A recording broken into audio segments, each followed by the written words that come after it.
Water started rising on the streets of Lakeview this morning, even though there was just a light drizzle. After a viewer tip, Eyewitness News started looking into the problem and learned that a Sewage and Water Board pump went down. Paul Murphy is joining us live with more on that story tonight. Paul? Katie, we are told that pump, which drains parts of West Lakeview, actually tripped around 7:30 this morning. That's right around the time water started backing up on some streets here in the neighborhood. And we are near the corner of Fleur-de-Lis and 38th Street.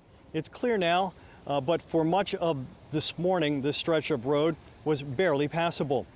This is what it looked like around 10 this morning. The water got pretty high in front of Fleur-de-Lis Park. Some drivers took a chance, others wisely decided to turn around.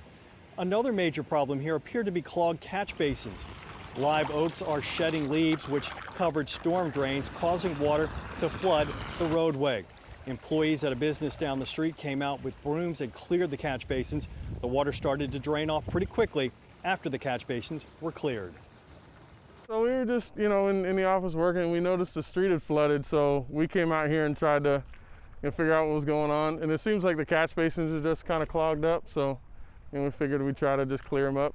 Where cars were actually having to veer off of the road and get back to Hammond Highway through the neighborhood instead of going up Fleur-de-Lis, because Fleur-de-Lis was just we couldn't go through. It was just flooded.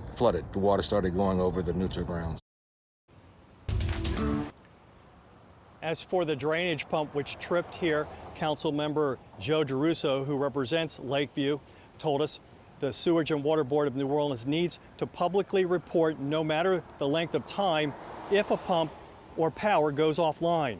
Now the questions are how long the pump was offline, what caused the problem, and how can it be prevented in the future.